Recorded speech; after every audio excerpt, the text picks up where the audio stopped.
Okay, good afternoon, everyone, or good morning, depending on where you are in the world. I'm glad you could make it to today's fifth webinar of the Institute for Democracy, Citizenship, and Public Policy in Africa, hosted at the University of Cape Town.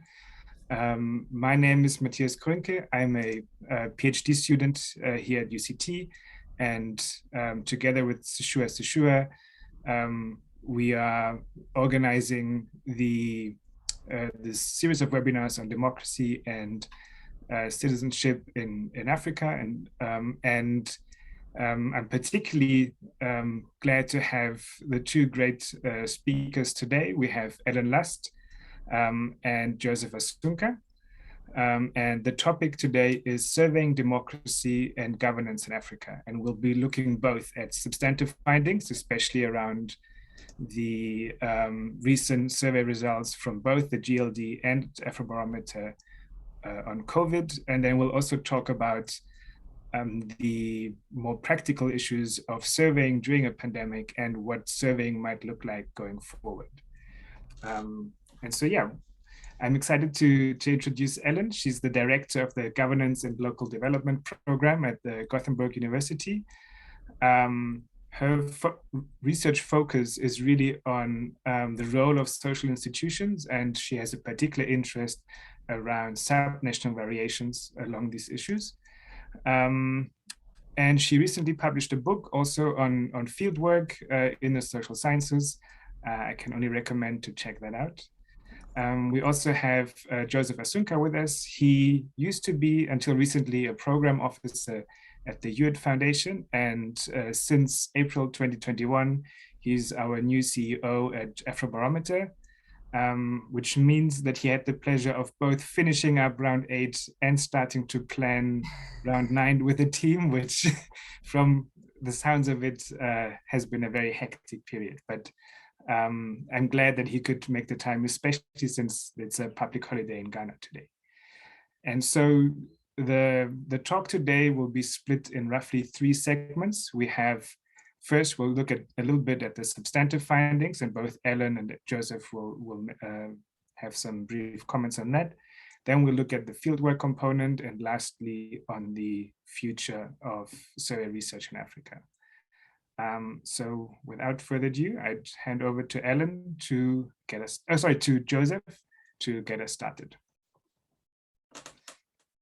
All right, thank you so much, Matt, and thank you everybody for coming, and good afternoon, good morning, and good evening. I'm sitting in Accra today. It's a public holiday, as Matt mentioned. So it's celebrating the birthday of our first president. It's supposed to be one of the key days to mark our founders in the country, and so it's a good feeling to be experiencing this in Accra. Anyway, as Matt mentioned, I will present some of the key findings that we have had from the COVID-19 survey. As some of you will know, we started our round 9 survey, and then we had to pack and go because COVID lockdowns came and everybody had to stop everything because, of course, our surveys are face-to-face. And so we had to take a break halfway through. We had completed about half of the countries we planned, and then the COVID hit, so we had to take a break and then came back sometime later around April, May to kickstart the next series of countries. And fortunately, we've been able to complete those, but what we took advantage of was to develop a COVID module as part of the second phase of the surveys. So we do have results from about 15 or so countries that were covered after the lockdown was lifted. And of course, before we went into the field, we had to put in some protocols to make sure that everybody was safe. And so what I'm going to share briefly in terms of substantive results is just on some of the key COVID findings with you. So I'll try and share my screen now. Let's see. Okay.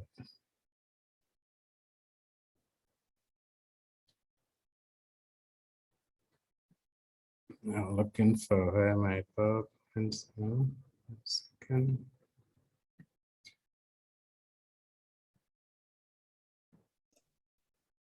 I hope the technology doesn't fail me. Okay, so share, there you go.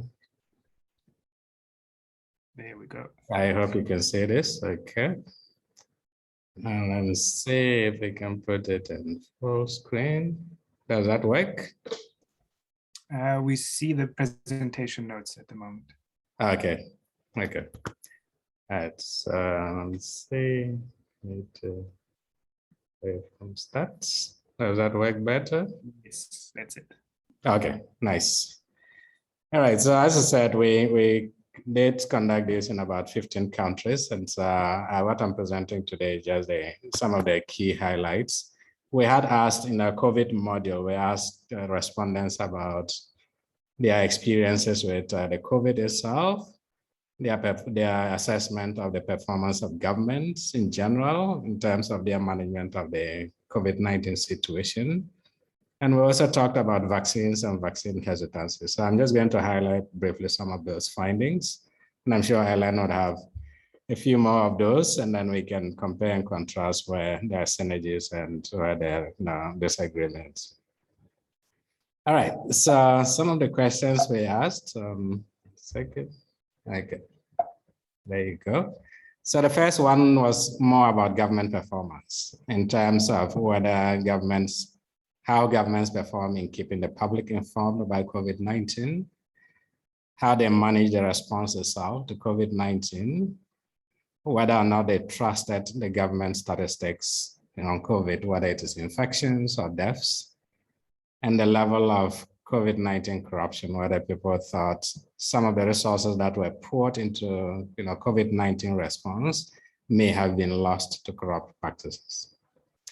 And what we find is that overall, there was a high positive marks for governments in terms of their performance. So this is across the 14 countries that were able to survey after the lockdowns. So people largely, about 70% thought that governments did well in managing the COVID-19 situation. And of course, keeping the public informed, almost overwhelming majority, 80% thought governments did well in keeping the public informed. So when it comes to information, managing the response and the like, there was a lot of applause for government's performance across these 14 countries. And of course, this would include one of the countries where Ellen and others worked in, and that is Zambia. For us, Malawi, where Ellen worked in, we had completed Malawi before the COVID lockdown. So we did not implement this module in Malawi. But then when it comes to government statistics and level of corruption, that is where we see the reverse. People felt that they couldn't trust the government statistics on COVID-19. And they were also very skeptical about the amount of resources poured into COVID and thinking that a lot of it may have been lost to corrupt practices. Okay, so that's one of the key findings. Second, I'll look at compliance with lockdowns and the curfews that happened. So we asked respondents, first of all, how easy or difficult it was to comply with some of the lockdowns. And when we look across the board, even though in another question, most people agreed with the lockdown, they said they would comply with the lockdown for sure. Unfortunately, a lot of people found it really difficult to comply with the lockdown measures. And of course, this kind of raises a critical question as to whether the type of lockdown that we pursued on the continent was the right one. Could we have done it differently? Because if you think about the African context and even across countries, different, now the arrangements in different countries is very different. And the question is, if you were to put a strict lockdown, no movement, well, is that feasible? Or could we have done it differently? Because lots of people really found it difficult to comply with these lockdowns. And I think these findings sort of gives us some information to think about how do we do this if we have to do it again? Could we do it differently? And I think it's a useful question for policymakers and decision makers. All right, the third result I want to highlight is restrictions on freedoms during the COVID lockdown. Now we ask people whether or not, they would agree with governments trying to enforce the lockdown mandates. And we looked at it across different elements, using security forces to enforce health mandates, postponing elections during our campaigns during the pandemic, or censoring the media. I mean, it does seem like there is some level of acceptance, especially when it comes to using the security forces to enforce lockdowns. And we interpret this to mean, of course, this is generally a health situation and everybody is concerned about their own health and security. And so we see quite a number of people, a large majority saying, yes, it is okay for governments to enforce lockdowns using security forces. Postponing elections and censoring the media, even though we have slim majorities, it just clearly shows that there is less appetite for some of these anti-democratic moves, even in the context of a pandemic. Because if you see this as in the context of a pandemic that probably none of us have ever lived through, it does give us a sense that even though lots of people are ready when it comes to using security forces to enforce these lockdowns, when it comes to limiting or restricting some of the democratic practices, it doesn't fly too well with the majority. I mean, because here we just have slim majorities that are accepting it. And my interpretation is this is probably driven by the fact that support for democracy is widespread, and especially support for responsive and accountable governance has grown over time. And anything that has to do with anti-democratic practices may not go down well. If I were to show you the breakdown of these measures by country, you would see that some countries are really much more resistant. And I would highlight in Zambia in particular, there was a huge resistance to postponing any elections. And of course, the aftermath of it, on hindsight, we see why they resisted any attempt to postpone elections. And I think, of course, when elections are near, people does have those sensibilities and sensitivities to it. Censoring the media as well did not receive the strongest support, even though the pandemic was a big threat to people's lives and livelihood. All right, so now let me talk about the COVID vaccine. And we asked the question in general, how much do you trust the government to ensure that the vaccines are safe? And then whether or not, if it is made available, you will take it. And we have a wide variation from Senegal and Gambia, where less than a third would say they are willing to take it and even trusting the government, to Mauritius and Morocco, where we have really high proportions of respondents very willing to take the vaccine. Of course, this gives us some sense. You may have realized that there's some correlation between trust in government and willingness to take the vaccine, because all through they increase together in some sense. They move together. And so in some sense, one would interpret this to mean trust generally in government has implications for how people respond to messages from government. And we have seen this even across other elements, like the lockdowns. Our analysis shows that in countries that there's a high level of trust in the president himself or herself, there was greater compliance with the lockdowns compared to countries where trust in the president was low. And so in general, there seems to be some correlation between trust in presidents and institutions and the extent to which people are willing to comply, or in this particular case, to accept the vaccine. And then now let me conclude with this one, which sort of hit us a little bit, not surprising, but rather much more than we had thought about. The question was about prayer and the vaccines, which one is more effective? And if you look across all the countries we surveyed, a lot of people moved in for prayer. That prayer is more effective. I mean, we find this result to be concerning on one front, but also helpful in another sense. Concerning because people may become complacent, like the case of Tanzania, where it becomes an official policy not to recognize COVID as anything, but that, prayer can block and stop it. That is just a risky move to take. But then we also know that a lot of people on the continent do have high trust for their religious leaders. So what this means is that if we were to put religious leaders in front to be the champions of vaccine, we're likely to see a big uptake in the vaccine. So hesitancy can be addressed through, using religious leaders to some extent. But the risk is that if these religious leaders also decide to go the other way, then we would be in for a big trouble. So religious leaders do and can play a very strong role when it comes to vaccine hesitancy. All right, so those are the key highlights I want to share with you. And so thank you, Matt, and I'll turn it back over to you or Ellen to take it. Thank you very much. Yeah, I think let's just move straight to Ellen. All right, so let me now more in-depth view, and then we'll. There was a question in the chat, Joseph.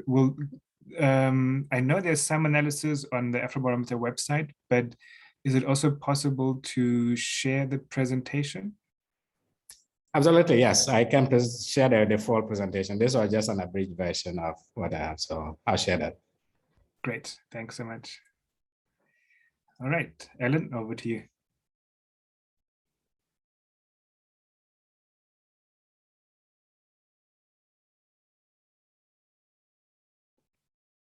Not working.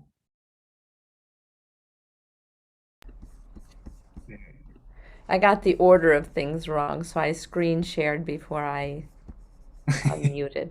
That's what's going on. So let's see. Can you hear me now? Yes. Okay. And you can see. Yes. 2 for 2. Awesome. Great.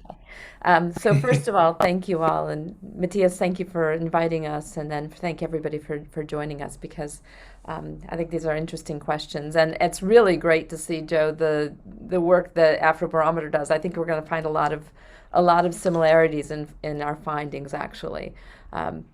So I'm presenting basically some of the findings, the key findings that came from a couple of panel surveys. So one was done in Zambia. We have 2 rounds that were implemented on COVID. It's actually subsequently, and Matthias is part of this, we've got 3 rounds that are being implemented with a lot of the same respondents with regards to the Zambian elections. And then in Malawi, we had 3 rounds that were done on COVID. And these are the respondents, but basically they were drawn, in the Zambian case, they're drawn really from this the border region and then Lusaka. And in Malawi, they're drawn really pretty much across the country. So this was what you're seeing there is the sampling for the 2019 survey. But then we had actually gone back to places we'd done in 2016 and gathered phone numbers at the very beginning of the COVID pandemic. So what these samples are from, just to be really clear, was a 2019 survey where at the end of it we had asked people if they'd be willing to have us come back and talk to them again.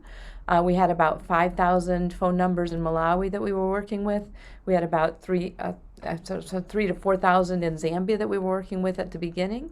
And so we then used those phone numbers and recontacted people. So we recognized that we had a kind of a unique opportunity to be able to do the COVID surveys and be able to get information on COVID and responses. And these are very locally clustered. So we have information in the 2019 surveys about the localities and the communities in which these respondents are also located. Hope that wasn't too convoluted. So basically, we're looking at a few of the key findings that are, first of all, with regards to thinking about who has authority and governance. And we started out with thinking about trust in authorities. These are actually not that different, I think, than some of the sort of results that you were showing, Joe. We find that about 60%, thought that they had high trust in the government overall. It's slightly higher for the religious leader, actually quite high for district officials as well, and the head of district hospitals. So, district health officials, I should be clear.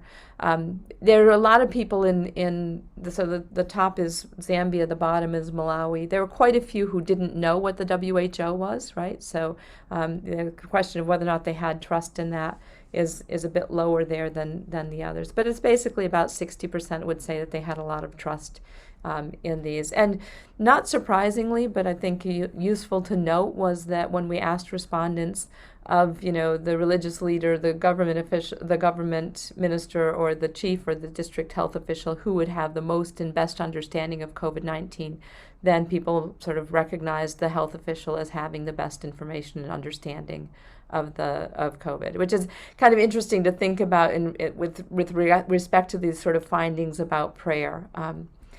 And the other thing that we did, we had a kind of a survey experiment, and you can see this in a World Development article that the citation is here. But basically, we did a survey experiment where we were asking people, if your district health official or your chief or if your religious leader was to ask you to either stay at home and not attend sort of large public gatherings, or to take other kinds of precautions, then would you be willing to do so, right? So the idea was that we initially thought that your large public gatherings, that it would be the religious leader who would have the most influence on getting people to stay home, because that was the closest to basically to church meetings and other religious sort of congregational meetings. What we found, though, was that both the chiefs and the district health officials had more of an impact on whether or not people would follow or say they would follow the restrictions than the religious leaders did. And that was even true with regards to the large public health gatherings. So it was a kind of an interesting finding for us. And then when we looked a bit more deeply, we see that for the district health officers, it's because they think that they understand COVID.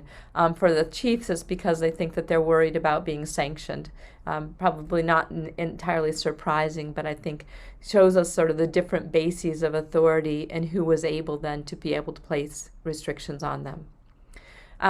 When we asked about fear of corruption, and here, Joe, our results are remarkably similar, right? So you're finding, I think it was about 68% in your overall survey. We're finding 71% of Zambians feared that politicians would use it to sort of, basically kind of enrich themselves. In other words, that they thought there would be corruption.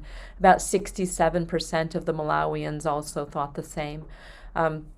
We also had asked the question in Malawi whether or not they thought that this should be a reason for postponing elections, because we start this before the June 2020 elections, and the answer is no. So it's very similar to what you're finding as well, Joe, with regards to the Zambian sort of response on that.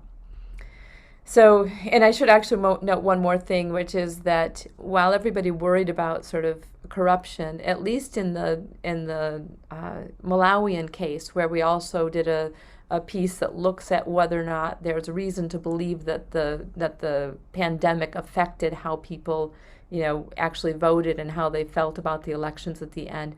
We don't find any evidence that it kept people home or that it had other kinds of impacts on the elections themselves. Second thing that we look at, and just again in highlights here, is welfare and service provision. This again may not be very surprising to anybody, but I think it's important to note that I think it was about 1 in 4, unfortunately, in Zambia felt like they had nobody they could turn to if they needed assistance.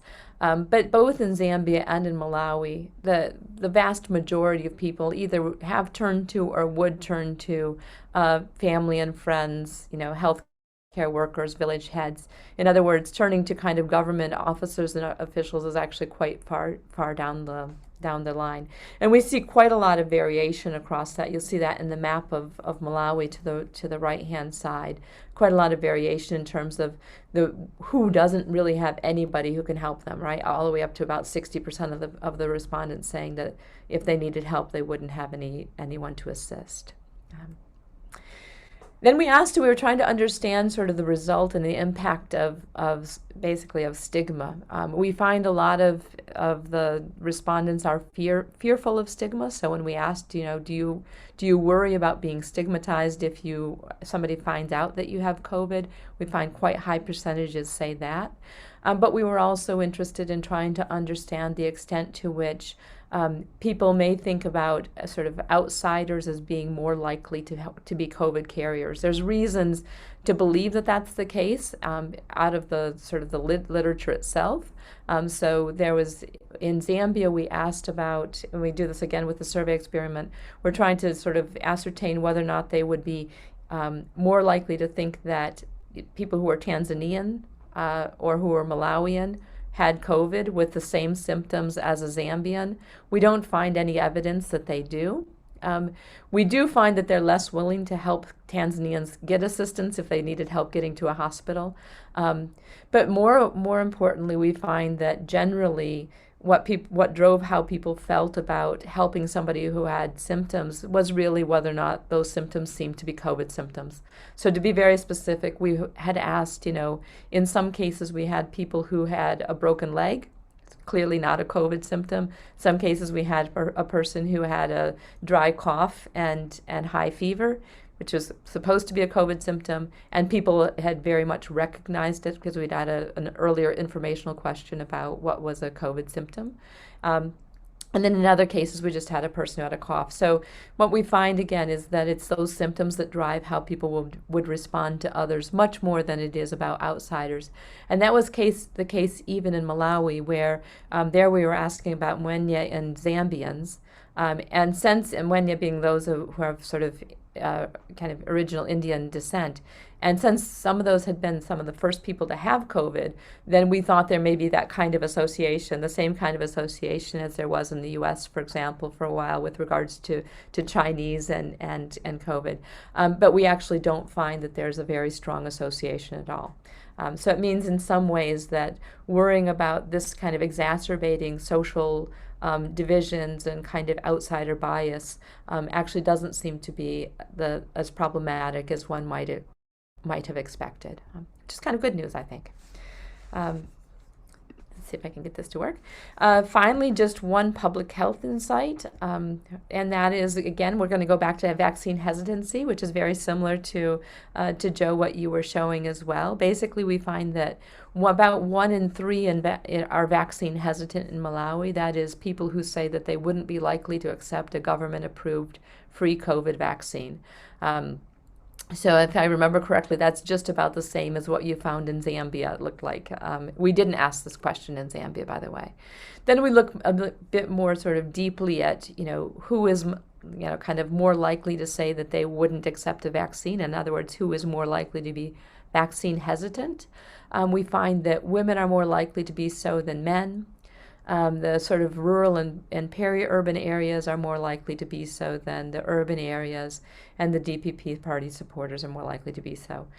We find a little bit of a relationship between age and education and kind of older and less educated respondents as well. So basically able to kind of pinpoint the types of areas where we might be expecting that people are more vaccine hesitant, and from a policy perspective, where people may need to put more effort to try to convince individuals to take the vaccines once they're available. I mean, of course, the biggest problem, of course, right now in much of sub-Saharan Africa in terms of vaccines is not hesitancy, but let's be it's about sort of the availability, right?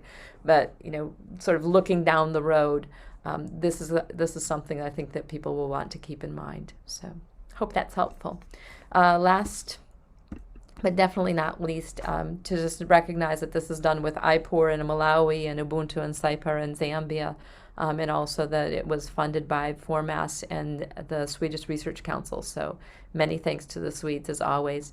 You can find both the kinds of the one-pagers and dissemination reports available on our website as well, or contact me if you have questions.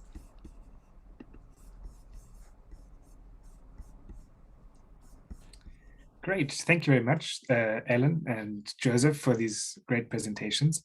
I would like to ask everyone on the call to hold their questions for now, and we'll quickly move to the next sections, but then have a longer Q&A session where we can mix together these substantive questions, or questions on the substantive presentations, but also on the more methodological side. So both Ellen and Joe, in addition to being scholars and looking at questions in the literature, you also lead research organizations, whether it's the GLD in Gothenburg or Afrobarometer network.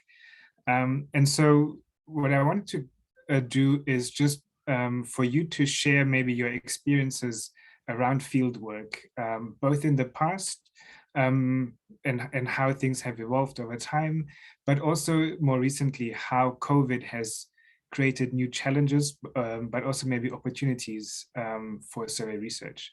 And so let's start with Joseph, who maybe can speak a little about Afrobarometer and what the changes have emerged over the past 20 years. All right, thanks, Matt. And of course, 20 years is a lot to capture lessons. And I think I can talk I'll talk briefly about some of the lessons we have captured over time, and then speak briefly about some of the lessons we're getting from the COVID itself and what adaptations we have made to date. So as many of you may know, we started very small in 1999 in just 12 countries. At that time, the large-scale opinion surveys really didn't exist in Africa. There were spotty surveys that were done, and of course, that continues to be the case. And Afrobarometer came in to fill that gap, that we can have widespread multinational survey research project that would allow us to collect high quality data, both to use for in-country decision making, but also to allow for cross-national analysis and also decision making at different levels, whether it's sub-regional, regional, or global levels. Because as you may know, the co-founders actually started, I always use a metaphor that they started flying the plane before it was fully fixed. And now the Afrobarometer plane continues to fly higher and higher, but we continue to face some setbacks, and then we fix things as we go along. And some of those setbacks is where we got our lessons from.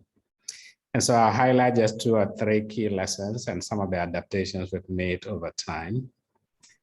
The first one being, just deep course correction, how we go about our dissemination work. For some time, when we started these surveys in 1999, and I've learned from the co-founders that, initially they started off by just sharing the results in public without any recourse to government, because these results, the projects were seen as an academic exercise. And if you conduct an academic research and have your findings, you don't have to be limited by what governments do or want you to do. And so the first thing was to go to the public with the results immediately. But then there was a backlash. I think it started from South Africa, where the government was unhappy that there's a large-scale nationwide survey of this nature, and the government doesn't have the heads up before the results are put in the public domain. And so as a result of that experience, we did a course correction to say, for every survey in each country, we will provide a confidential briefing to governments at least 48 hours before we release the results publicly. And that was both to just alert the government about these results and also allow them time to prepare to respond in case they have to respond to any questions or queries. And that has worked well. Of course, the 48 hours doesn't mean that they're going to stop us or say anything to the contrary in terms of what we can or cannot release to the public. By just a courtesy to say, we acknowledge that it is your country, we are here, we've done the surveys, we need to tell you first, but this will also go public anyway. And so that was one initial course correction that has allowed us to develop relationships with governments in ways that enable us to continue to work in this space across different countries. The second piece I want to highlight is just a questionnaire design. As you may know, we continue to do this research over time and in many more countries, a lot of people got excited about the fact that they can ask a question and get responses from over 30 countries. And so the interest started to grow. People have different interests and specific interests, whether it is from government or civil society, development partners, even private sector. Everybody has different interests. And for us, many of these actors are the ones that provide the funding for the survey itself. And so now thinking between wanting to have funding to continue to do this work and responding to people's specific interests can create a lot of problems for the survey instrument itself, because who do you take, whose money do you take, and how do you make sure that you maintain a core set of questions that you continue to ask and can track over time while making space for, topical issues that may emerge and that we want to cover. For example, COVID or climate change, we may want to cover that. Or maybe if some funder comes in with funding that they are interested in a particular topic, say taxation, which we are also interested in, and then we can certainly use the money to support or supplement other aspects of the survey. So what we've done is to have the questionnaire designed such that between 60 and 70% of the questions are allocated to our theme, our core topics of democracy, governance, the economy, lived experiences, and the like. So the core questions remain intact over the rounds. And so I started from round 1, we are now into round 8, and we're going to round 9 now. So those questions are fixed. But then when topical issues emerge, we then develop what we call special modules for those. So for example, going into round 9, which is starting this month, we will have a module on COVID-19 for sure. We're going to have a module on climate change and environmental governance because it's a topical issue that is emerging. Of course, we're going to have one topic, one special module on gender and gender equality, because some of our funders are keenly interested in that as well. And so that's how we make sure that we can maintain a core set of questions while we continue to innovate and then incorporate new ideas and topics as we go along. The third and final point I want to raise is just standardizing the way we do our surveys, because we are operating as a network and we have to be sure that we standardize as much as possible to ensure that all across our networks, everybody is doing similar things. And so our survey manual has been designed so that we capture in detail our surveys, how to conduct it, fieldwork supervision, the training of the enumerators, indigenization of the questionnaire, translation. Everything is captured such that it is detailed enough for our national partners to implement almost near similar approaches to the surveys. That guarantees the quality of information we get from the field. And so this survey manual has been developed, iterated over time, and we continue to improve it as we think about other ways that we'll do and roll out our surveys. And of course, some of you and then many others across the globe have used this survey manual for sure for their own research, which has become kind of a standard tool and guide for lots of survey research that is done globally. So these are some of the innovations I just want to mention. I think I'll stop and let Ellen come in and I'll talk about some of the COVID lessons that we've learned. Great, thank you.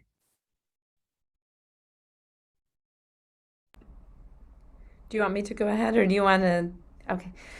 No, I think this is really fascinating. And one of the things I think, Joe, at least my experience over the last kind of 20 years, not of putting the same survey into the field, but of doing survey research, has also been, how important the technological changes that we've have been, right? So, I'm sort of old enough that my first surveys were, kind of paper and pencil surveys where we had data entry going on. And if you were, doing something like a survey experiment, conjoints were unheard of. And you had to sort of literally randomize, form A and form B. And so, those changes, I think, are both really enormous in terms of what it means that we can do, but also I think segue into this question about, how has work gone on during COVID, right? Because we chose, of course, like I said before, to do phone surveys using phone numbers that had been gathered from a previous sample. So we actually know what that sample looks like. We know what the current sample looks like and how much has changed. Then we can also compare those to the census, right? So it gives us a fairly decent idea of where we're, who we're sampling and how. Of course, there's, different sets of different sets of biases that creep in, right? Because, you know, you're looking at those who had a telephone that was available and when you did the face-to-face, right, when you went to the telephone survey. But we felt like that was the safest way to do it, right? So, you know, one of the things, and that was the first time we've done telephone surveys, quite honestly. So for GLD, it was new to move to a telephone. I think that it probably helped us that, you know, a lot of the respondents had been respondents who had seen somebody face to face at one point in time, right? So it wasn't, you know, for many of them, it wasn't the first time that they've had the survey, but that I think was part of what we did. You know, a second, again, sort of change or lesson for us from COVID that really also reflects the kind of technological changes has been the ability to do monitoring remotely. And I'm not saying that it's a full replacement for, you know, follow-ups and going into the field and having, you know, supervisors go back and do callbacks at households. And we've done telephone callbacks as a way to, you know, to address the kind of the callback issue. But there's also a remarkable amount of information that can be gleaned by looking at the incoming data, right? So, you know, both looking at the kind of timing that different surveys take, right? So understanding, you know, when you have an enumerator whose surveys are remarkably shorter than anybody else's, or when you have an enumerator, this happened in the 2019 where we had a whole sort of module if you had children, right? So, you know, and therefore if you didn't have children in the household, then it was a much shorter survey, right? So we, you know, had a few enumerators who never managed to have households with children, right? I mean, so these kinds of, you know, these kinds of sort of flags that can be raised are you know, possible now because we're not waiting for data entry to take place, you know, following kind of manual paper and pencil surveys, and that we're able to, you know, kind of know that plus kind of GPS when we've got people in the field, you know, we were able to have a much greater sense of where, you know, where the data is having problems, and therefore where we think we've got enumerators who are having problems. And that's even without, in our case, we don't use the, you know, kind of the mechanism that allows you to actually voice record parts of the survey. We don't feel comfortable with that. I know that there can be differences of opinions about that, but to us that's something that we haven't, we just don't feel comfortable using that. But even without that, I think that we can do sort of, you know, much better job monitoring than otherwise. So I would say those are the two, you know, kind of two major things. We were very, very fortunate. We already had good relations and sort of knew IPOR and Ubuntu very well to begin with, and have a, you know, so it's not trying to work with a new organization or new partners in the field at the same time. So that's a slightly, you know, kind of different thing. But I'll be honest, I was actually quite surprised at how much we could get accomplished and done despite COVID. And again, some of the ways in which it's made us really rethink what's cost effective and how should we be working not only during the pandemic, but as we move forward. Great. Thanks, Ellen. Joe, maybe I can just add to that a bit and ask you, you've worked with so many different national partners, and you've got core partners that kind of oversee several regions within the AB network. What would you say maybe some of the biggest improvements that those partners have come or have accomplished, either over the past few years or especially during COVID now as it goes into round 9? Right. So I'll highlight especially within COVID, and then also talk briefly about our core partners and how effective they've been, or the improvements they've made. So first of all, in terms of the COVID impact, some of you may know COVID hit when we were midway in around 8 surveys, and so we had to make some course corrections. But as a result of that, we also started to pilot phone surveys, as Ellen has mentioned. And then the piloting of the phone surveys is just to enable us to perfect our modules such that we would be able to build in an approach that allows us to collect data using phones in a way that we can get the same, or at least close to the same level of quality of data we get from face-to-face interviews. And so these pilots will go on for the next several months to be able to build this as a toolkit to conduct surveys on phone. I do think there are two benefits I see from here. One being that many people now keep their phone numbers anyway. And so what we do is when we conduct our face-to-face interviews, just like Ellen mentioned, we collect phone numbers from people who are willing to give us their phone numbers. And unlike at the beginning, maybe 10, 15 years ago, when people would change numbers almost every now and then, we know that lots of people are keeping their numbers now, partly because of the use of phone numbers for money transfer, such that people don't really have the incentive to change their phone number because there's a big loss there. The cost of doing that can be enormous. And so we know that lots of people are going to keep their phone numbers. And so we're developing these phone banks, say that over time, maybe in the future, we'll be able to collect data and actually build a real panel data that can be used. But of course, phone interviews have their limitations. You can't have a full-blown survey of the nature that we have with face-to-face interviews, because those take like an hour and a half. And then of course you can't hold somebody on the phone for that long. But if it is a module, a specific module like COVID-19, and we have 5 or 10 questions, then of course we can easily pull on our phone for the phone tool to use that as a way to collect data more quickly. And so we see it as a toolkit, a tool in our toolkit that we can draw on to do thematic surveys over time. Second, with the COVID-19, a lot of things had to go virtual. And so we moved all our activities to Zoom and other platforms. And what we're learning from many of our partners is several positive things. One, increased participation in their dissemination events.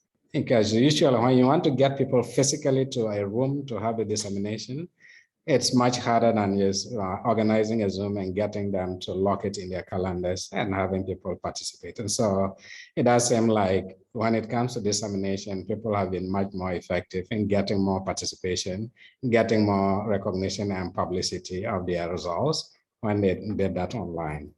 And so going forward, we might have a blend of both in-person where it is necessary, but mostly online for events that are more effective, at least that we've learned that are more effective doing remotely. We have also used remote approaches to do technical support to our partners. And as Matthew asked, several of our core partners do provide the technical assistance now remotely. And we know that some of our partners have been with us for a long time, and we don't necessarily have to be there physically to do some of the remote training. And so, some of the technical training. And so we can always do this remotely. And the longer we have our partners with us, the less it is that we need to be there physically. And the COVID-19 has just created an opportunity to build these platforms that are easier now to use. Whether it is for teaching, for training, we do have those tools to be able to do that much more seamlessly virtually. And then finally, beyond just looking at the practical implications of COVID on the work that we do, because what I've just talked about is directly the operations that we do, the practicalities, which some of them have been very beneficial. What we've realized is that, and Ellen alluded to this fact, that there has been a reinforcement of people's commitment to democratic norms based on our surveys. Because we've learned that a lot of people felt that governments are likely to use a COVID as an excuse to restrict civic freedoms. And that can be a slippery slope. And so it has kind of awakened people to the awareness that, okay, we are on a slippery slope, and if we don't do anything, it's likely to lead governments to use the pandemic as an excuse to restrict freedoms, to censor media and the like. And so just that awareness alone, I think, might generate more engagement among ordinary people in terms of resisting any anti-democratic measures that governments want to take. All right, so. Thank you very much. Okay, so we have about 10 minutes that we can spend on maybe just getting your thoughts around what the next couple of years might look like for survey research on the continent, and then we'll open it up to a Q&A. And so I'll start with Ellen this time. So you've done not only surveys of citizens, but also other constituents. So we've done some surveys of bureaucrats, there's MP surveys going into the field. Where do you see kind of the biggest area of untapped growth opportunities for survey research with the different constituencies? Yeah, I think, to me, it's actually the mixing of constituencies that I think is the biggest, sort of the biggest area to move into and so it's a combination. We do this in the LGPI work that we do, where we interview both, kind of village heads or chiefs in areas, as well as the sort of citizens in the households, right? To try to, get a kind of a layering and understanding of those differences and kind of other kind of informed key informed people in those areas. The same thing with thinking about layering MP surveys and bureaucrat surveys and households, and trying to understand, again, kind of a triangulation across some of the same sets of issues, whether it's service provision or other issues in the same areas. So I think that, to me, is kind of the most exciting frontier, is to really be using surveys of multiple different sets of individuals and actors to be able to look at some of these sets of issues from kind of top and bottom, if you will. And then the other sort of related issue is one about doing a lot more to blend survey research and information with other kinds of extant data, right? SDI work or others that really kind of allows us then to, if we're thinking about something like quality of services, to really look at, education scores and TIMS, for instance, mapping onto household surveys and again, it's this kind of thinking about how public opinion and households fit into kind of a broader set of data, but also a broader picture. Great, thanks. And Joe, I mean, Afrobarometer keeps expanding the range in terms of number of countries, and has always been focused on citizen perspectives. How do you see Afrobarometer kind of add new dimensions? So you talked about collecting phone banks, maybe having mini panels. What are some of the other ideas that Afrobarometer is playing around with?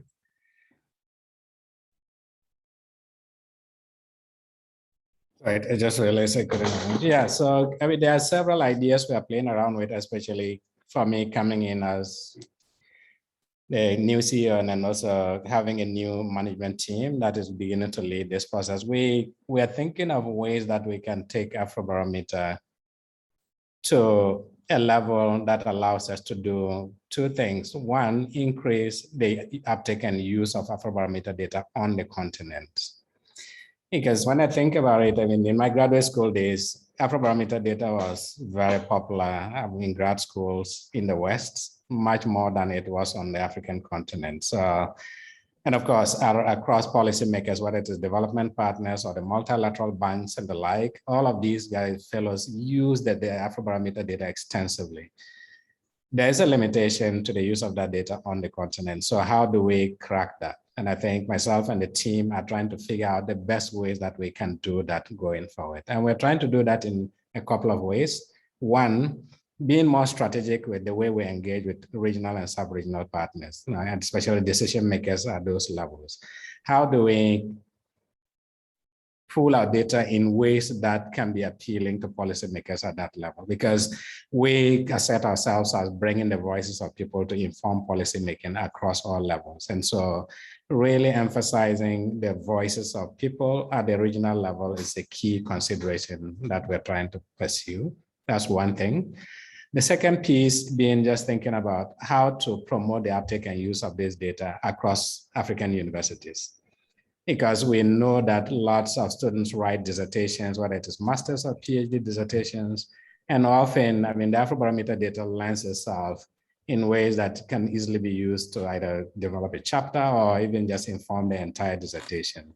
How do we do this? And so we're beginning to connect now with several African universities to build partnerships with them and to ensure that, one, that the data gets into the classrooms, and that we are also able to organize our summer schools and thematic workshops where we would train young Africans, especially those aspiring to be researchers, to do more of these kinds of like quantitative analysis, research methods, and just making sure that we have, we contribute in some ways to building capacity on the continent for survey research, analysis, and the like.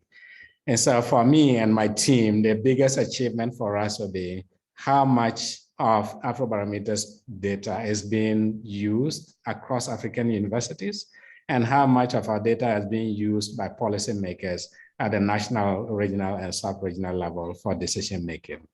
If over the next 5 years we see this evolving, I think we would have counted ourselves as successful. And those will be the key areas that we want to highlight. Fantastic. Yeah, I think those are really great ideas. I mean, we probably have at least 2 poli-sci textbooks just based on AB data that want to be written. Okay, so we're almost at the top of the hour.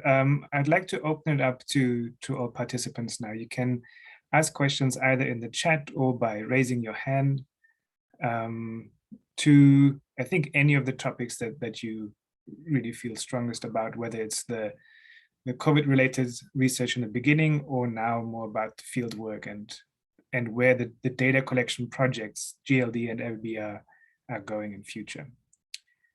So the floor is yours.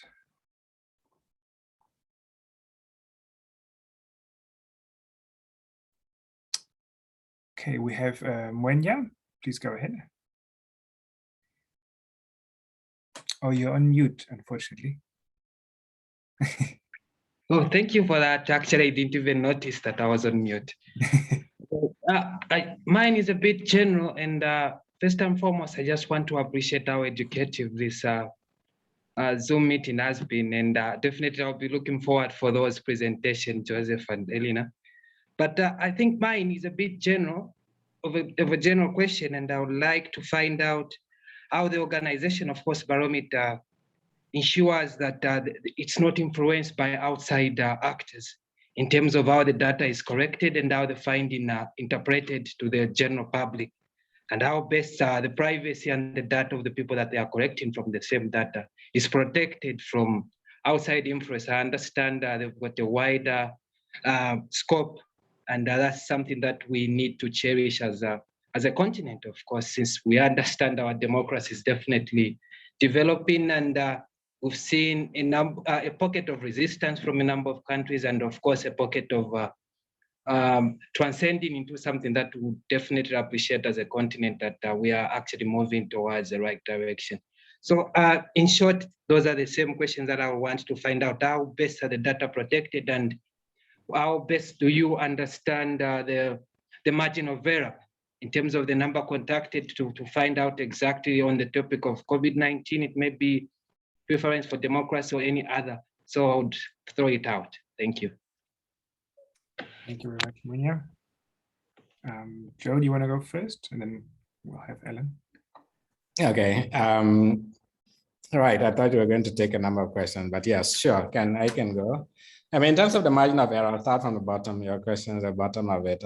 So we do go for a representative sample. And so depending on the size of the country, we either do 2,400 people or 1,200 people. And that should yield a margin of error of about plus or minus 2 or 2.5 roughly, or plus or minus 3. And so, and of course, you know, for Afrobarometer, before we conduct a survey in a country, one of the key requirements is that the country has at least a sample frame that is trusted, at least not older than 10 years, or even if it is older than 10 years, there has been some updates to it, for example, from the United Nations that has got some updated figures that we can rely on, which is more credible.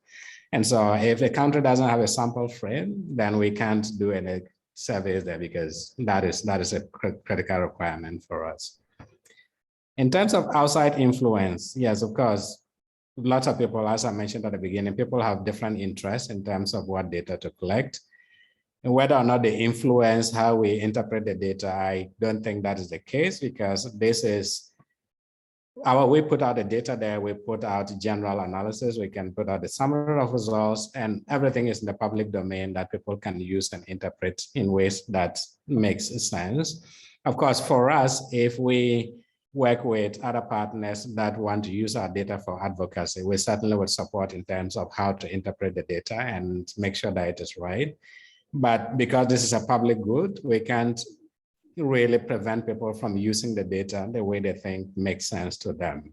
And so if a politician takes the data and says, well, the people trust me a lot, that is, it's a public good and people can interpret it in those terms. And it's not for us to put guardrails in terms of how people would interpret the data. We don't also come, I mean, we have our own ideological predispositions, but we don't come with a certain notion that the data should be interpreted this way or that way. And that because this is a research project and we want people to be able to use the data in ways that makes the most sense. Of course, we rely on people's integrity in terms of their interpretation, but of course, it's not always the case that people use it that way. But for Afrobarometer itself, that's somebody who influenced the way we interpret the data. That's out of the question.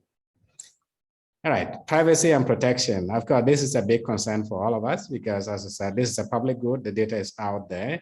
What we do is to anonymize all the data. Like you can't take a data point and trace it back to anybody at all.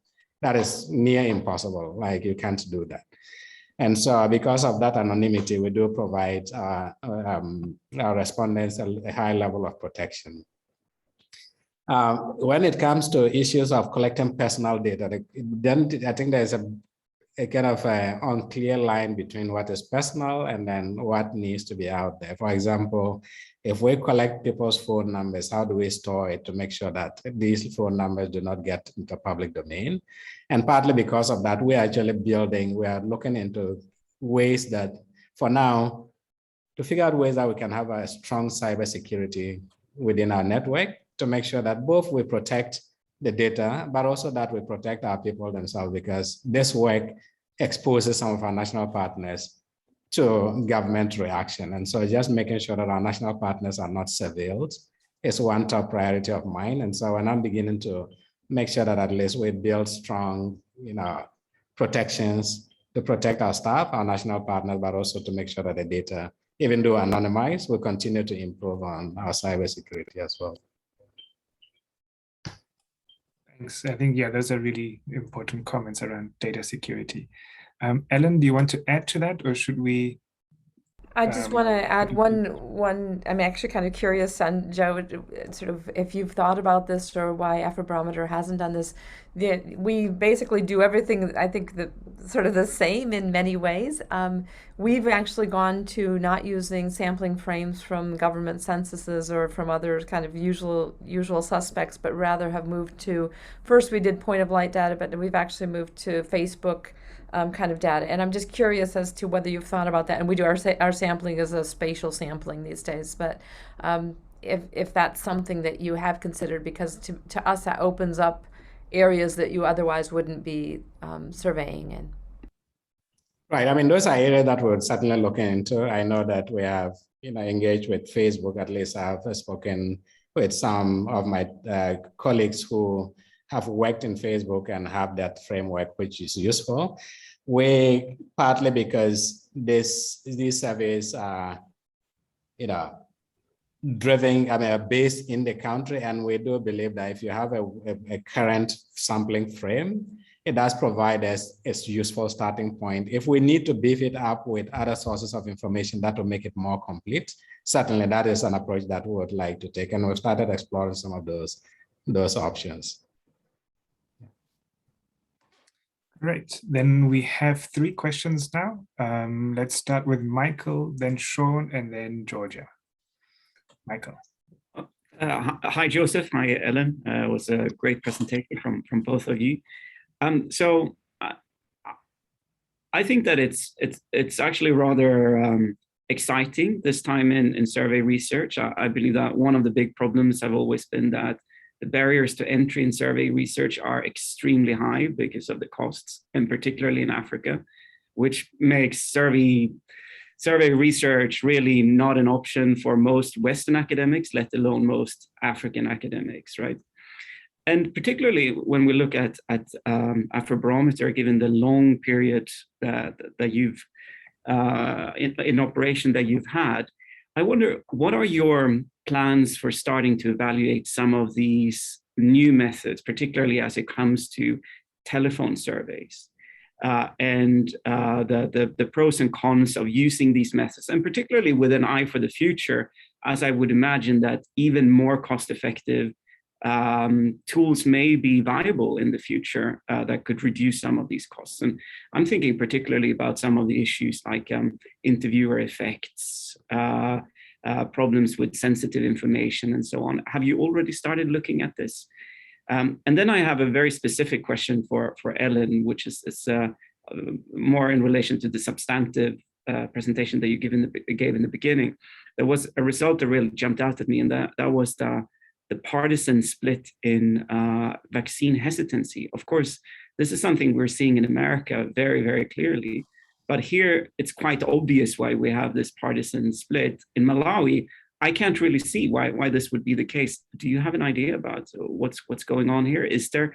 I haven't seen any clear politicization of this issue so far, but maybe I've missed something. Okay. Are you okay with collecting another 2 questions? And then we do it as a proper round. Okay, Sean, you're up next. Okay, thank you very much. And also I'd like to thank Joseph and Ellen for a very interesting presentation. I just wanted to quickly ask Joseph, I saw that in terms of the research that you made, when it came to whether participants agree in terms of the use of security force to enforce public health mandates, 71% of your participants agreed. So what I just wanted to quickly know is whether, in terms of collecting that data, did you look at the social class of the participants? And then just quickly, in terms of Ellen's presentation, I saw that when it came to vaccine hesitancy, there was more hesitancy when it came to women, whereby there was 40%, and then for the men, it was a bit less in terms of 20%. So I just wanted to know, do you have any insights or thoughts in terms of why there's sort of like a greater percentage when it came to women in terms of vaccine hesitancy? Thank you very much. Okay, and then Georgia, and then we'll have a round of responses. Thank you very much. Thank you very much to Joseph and Ellen for the great presentation. My question, sorry, I cannot put the video because my connection is not very good at the moment. My question is about future collaboration for Afrobarometer.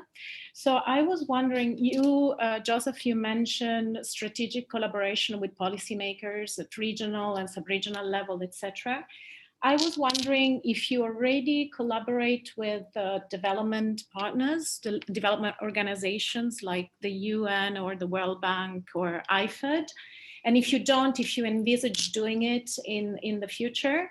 The reason why I'm wondering that is because, I mean, a lot of investment operations by these big financial institutions, they actually have a very high geographical coverage within the countries and also at regional level. And they do collect a lot of data, both at baseline, midterm, and end line.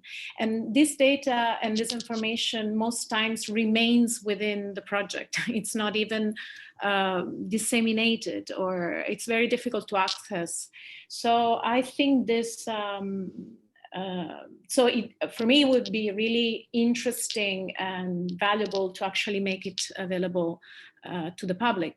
So my question is, I mean, yeah, is there, do you already collaborate with the UN? What kind of collaboration you have with it, or do you envisage any collaboration? Thank you. Thank you very much. Great, thanks. All right. Should we start with Joseph this time? Right, yes. Thank you all for these wonderful questions. I know, you know, anytime we talk about these data and results, there's always a lot to discuss, and it's exciting to see people interested in these kinds of work. So thanks for the questions. When it comes to phone surveys, yes. So that's why we are doing the piloting, because we do want to be able to develop and perfect the model such that it will get to a point where we can get really high quality data from phone surveys.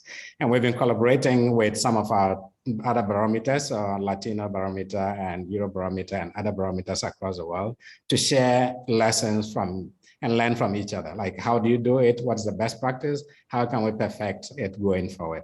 But of course, we have to situate it in the African context. It's not necessarily what others do, but how do we really situate it in the context in which we operate? And I totally agree that certainly that can lead to some cost savings. But I must say that it's not just the phone surveys, which we are certainly pursuing vigorously, because this would allow us to be able to do shorter surveys that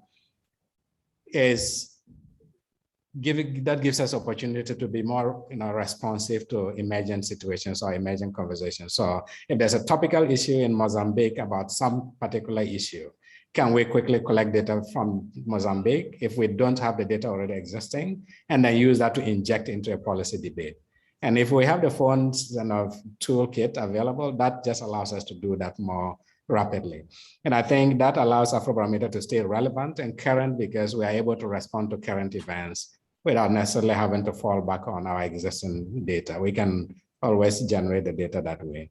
And the cost savings that come with that, I think, is enormous, and we would certainly want to perfect this model going forward. When we started these surveys in Africa, it didn't look like such a large-scale survey project would be possible on the continent, and yet we have been able to do it. And we think we can also do that with phone surveys. The biggest challenge, of course, the differential access to phones, rural versus urban, young versus old, and other considerations, and just general phone penetration across the different countries. I mean, if you compare Namibia to Burkina Faso, it's just a big disparity. And so it will take some time to get there, but I think it is only going to increase. And so planning now for something that is going to be the reality in the future, I think is just the best way to go.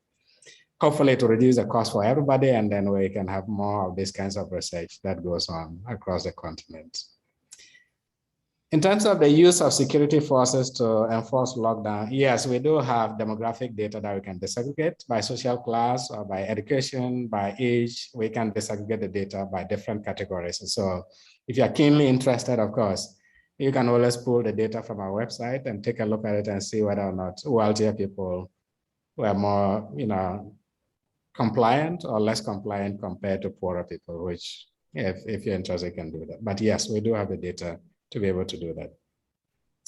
Collaborations, yeah, thanks for raising this. I think that's an important point, because we believe that we would thrive more with our collaborations with other partners, whether it is the United Nations, the World Bank, or others. And I can say that we do collaborate with them. First of all, of course, many of them use our data anyway. And so the World Bank Governance Index uses our data. Several of the governance indicators, like the Mo Ibrahim Governance Index, also relies on our data extensively. Transparency International do use our data. But some of the strategic collaborations we are building with them now, for the UN and World Bank in particular. So for the World Bank, they have a program called the Think Africa program. And this program brings together all the chief economic advisors on the continent. So presidential advisors on the economy, they bring them together to a platform where they learn from each other and have learning and exchange events, so that at least they can use whatever they're learning from each other to influence policies in their countries. And what the World Bank, the collaboration is that Afrobarometer will come in as a data provider. So we'll provide data and analysis to these economic advisors. And so we're able to reach the top level of government economic advisors through our collaboration with the World Bank. When it comes to the United Nations, we've just started developing what we call the SDG scorecards. And of course, the United Nations is certainly the home and the hub of the Sustainable Development Goals. And we have these scorecards that brings together the perspectives and experiences of ordinary people. And this data does provide a check on what official data actually says is the progress towards these indicators. And so we've been working with UNECA on the continent to see how we can integrate or at least link the Afrobarometer scorecards to the official government statistics in a way that people can have a way of looking at official government statistics in terms of progress and what the Afrobarometer data actually says. And if there are gaps or there are synergies, of course, it can then create opportunities for debate and discussion. So thanks for the questions. Thanks, Joseph. Ellen? Yeah, I'll answer, Michael, your direct question. And I think actually the answer is very much similar to what Joe was showing about the relationship between vaccine hesitancy and trust in government, right? So this is the third wave of the Malawi survey, sorry. And when we'd had the change in government. So I think basically there is a huge question about how to manage messaging, and we'll have a note that's coming out about a policy brief that comes out sort of probably the end of this week that's exactly goes into this in a little bit more detail. But really it's going to be a major issue in terms of it's like you brought it up in terms of politicization, right? It's not been politicized as much as in the States, and that may be true, but there still is a very big issue about trust in government that's going to be key. Okay, I'm mindful of the time, so we just reached our 15-minute that was allocated, and it is a public holiday for Joe. But maybe if one person still has a very pressing question, otherwise. Yeah, I just wanted to ask Ellen. Oh, there we go. I wanted to ask Ellen about the timing of the survey in Malawi. When was it done? So we did 3, right? So the first one was done, would have been like basically May, June of 2020. Then we did one that was closer to August, September of 2020. And then we did one that was, I think, December of 2020 or going into January 2021. So those are the 3. And it's the hesitancies in our third wave of that. Okay. No, that's because.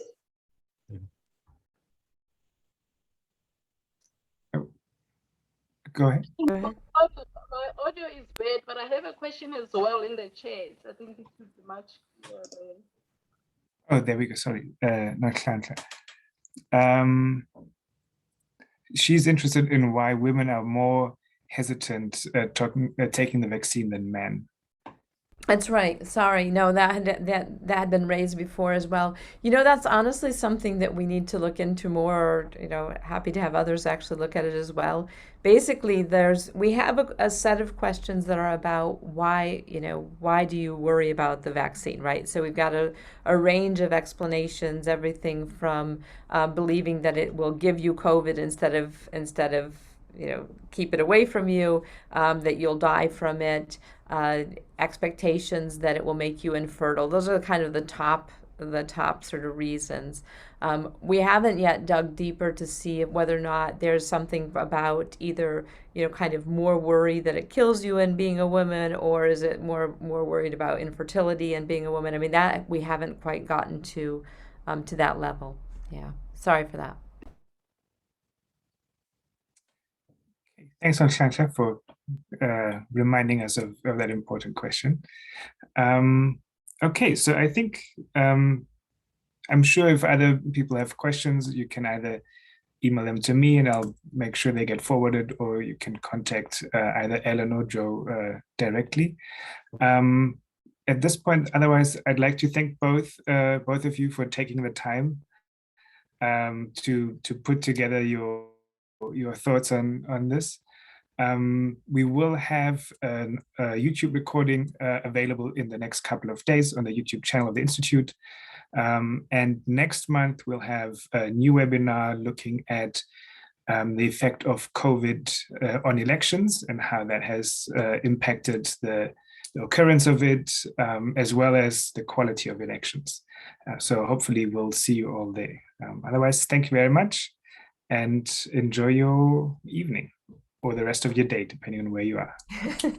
Thank you. Thank you all. Thank you.